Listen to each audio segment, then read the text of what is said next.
ಸುಮಾರು ಸರಿ ನಾನು ಯೋಚನೆ ಮಾಡಿದ್ದೀನಿ ನಾನು. ಬಟ್ ಅಂದ್ರೆ ಇವತ್ತು ಈ 3 days ಅಲ್ಲಿ ಓಕೆ ಪ್ರಾಣಾಯಾಮ ಮತ್ತೆ ಸುದರ್ಶನ ಕ್ರಿಯೆಯಲ್ಲಿ ಏನು ಓಕೆ ಇದನ್ನ ಉಸಿರಾಡೋದ್ರಿಂದ ನಮ್ಗೆ ಏನು ಎನರ್ಜಿ ಸಿಗುತ್ತೆ.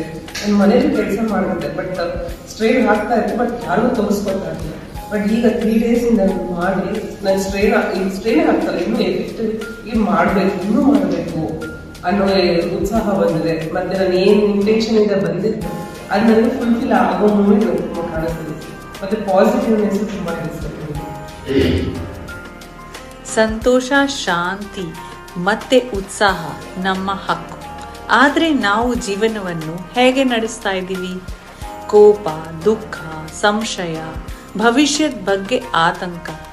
ಇದರಿಂದ ಹೊರಗೆ ಬಂದು ಜೀವನದಲ್ಲಿ ಉತ್ಸಾಹ, ಆತ್ಮಬಲ, ಆರೋಗ್ಯ ಇದನ್ನ ಹೆಚ್ಚು ಮಾಡ್ಕೋಬೇಕು ಅಂತ ಅನ್ಸಿದ್ರೆ ನೀವು ಮಿಸ್ ಮಾಡದೆ ನಮ್ಮ ಹ್ಯಾಪಿನೆಸ್ ಪ್ರೋಗ್ರಾಮ್ ಶಿಬಿರವನ್ನು ಜಾಯಿನ್ ಮಾಡಿ. ಈ ಶಿಬಿರ ಏಪ್ರಿಲ್ 1ರಿಂದ ಗೌರಿಬಿದನೂರು SSRVM ಸ್ಕೂಲಲ್ಲಿ ನಡೀತಾ ಇದೆ. ಹೆಚ್ಚು ಮಾಹಿತಿಗಾಗಿ ನಮಗೆ ಕರೆ ಮಾಡಿ.